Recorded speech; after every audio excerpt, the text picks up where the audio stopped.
Hey gang, Scott back here with you with part 4 in our series of the legal pitfalls of self-storage.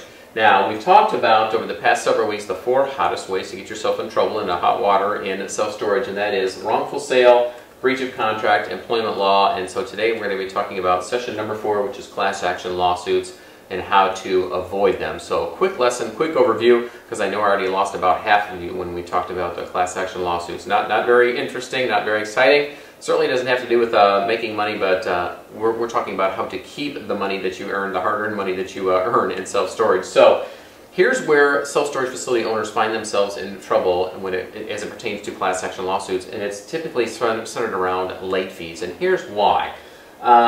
Whether you're using a flat percentage or a flat fee or a percentage, many states have certain thresholds in which you can't go over. In other words, the term I use is egregious. You know, if you're charging $25 for rent on an RV space and you charge a $25 late fee, well, guess what? In most states, you're probably going to find yourselves in a little bit of hot water because that's considered egregious. It's a little too high. And so if the flat amount, what you need to know, what is the lowest rate that you charge? So in other words, if you have a $25 late fee, if that's the lowest price that you're charging for a unit, if it's a small unit or if it's an RV space, then that's going to be considered by the state to be just a little bit too much. Also, what percentage is your late fee compared to your lowest rate? So if it's a percentage of, you need to compare that to your lowest rate because it's going to be certainly less for the lower price units and certainly more for the higher price units. And a whole bunch of folks could stand up on the higher end and say that, hey, wait a minute, late is late. Why does this person get a higher, if it's a percentage, why is this person getting charged higher just because he has a higher priced unit than a lower priced unit? And you can, once again, find yourselves in some hot water that way. So also, late is late, as I just mentioned. It doesn't matter if your policy, our policy states that rent is due on the 1st, we have a grace period until the 5th, and on the 6th day of the month, rent is late. Once it's late, it's late. So you can't charge a late fee on the 6th or 7th, depending upon how you operate your facility, and then charge another one on the 15th, and then another one on the 20th. Late is late. You can only charge one late fee per period. Now, if it goes over into the 2nd month, then guess what? They can get another one. But having multiple late periods within one service period, in other words, a monthly rent, if they pay monthly rent, only one late fee per service period or 1 month's rent. Okay? Now, the main thing is you just need to be consistent as well, and this all revolves around training your staff.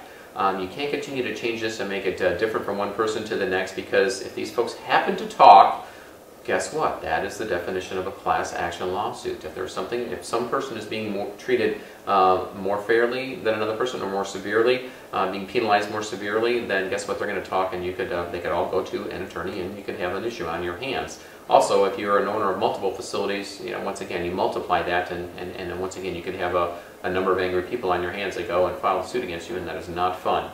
So, be consistent. Know the laws. You need to know what the amount is that you can charge, how much to charge, and how it pertains to late fees in your state. A good attorney will be able to tell you this as well. Some states will have this written into their lien law process, but just get with your attorney to find out exactly what you can and can't do and what you should and shouldn't do. And like by the same token, you certainly don't want to make it so expensive for them that they can't afford to pay it, and then they do move out and you tie it up for 90 days until you go to an auction. That's not really what we're doing here. That's not really what we're trying to do. In some instances, I've walked into facilities where I've been looking at the late fees sitting on the front desk, and the late fee was so high that folks didn't want to rent there. They were too afraid that they'd get charged a late fee that was almost the same amount as rent, and they walked right back out. Train your staff. Train, train, train.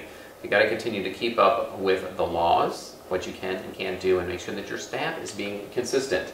And throughout this entire series, and throughout your operations of your facility, it's amazing if you just be honest.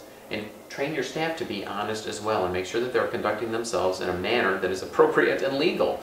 The number of lawsuits that are brought up, the largest percentage of the majority of lawsuits that are brought up is really just because people aren't being honest. And that doesn't mean just fraud, it just means they're not being honest or they're giving out misinformation.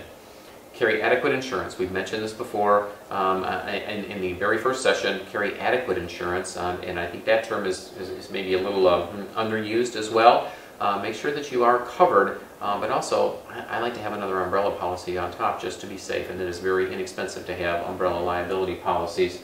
and find yourself a great attorney. There's a number of them that you can find within your local association, your statewide association, as well as on the national level as well. And we mentioned those folks before. Mr. Zucker and Mr. Greenberger are two folks that you should be getting into contact with, as they are adept at pretty much most laws in all states, and they can certainly guide you throughout each and every one of these processes. So for more information, we'll get back to the money side, the operation side, creating value, one of the the more fun stuff, if you will, the marketing side, the stuff that's actually going to create money. But I would be amiss, and I wouldn't be a very good educator and teaching you folks the ins and outs of the business if we also didn't talk about the ways to protect yourself and how to train your employees to conduct themselves in a manner that is indicative and reflective of you and how you run your business as well. So tune back into the Self-Storage Investing channel, as well as heading on over to selfstorageinvesting.com for more free white papers, more free videos. We got some case studies that we just put up with some students that have just closed some deals that you can learn from as well. Just a wealth of knowledge. Head on over and I'll see you over there. And then we'll see you next time in our next episode of How to Make Money in Self-Storage Without Tenants, Toilets, and Trash.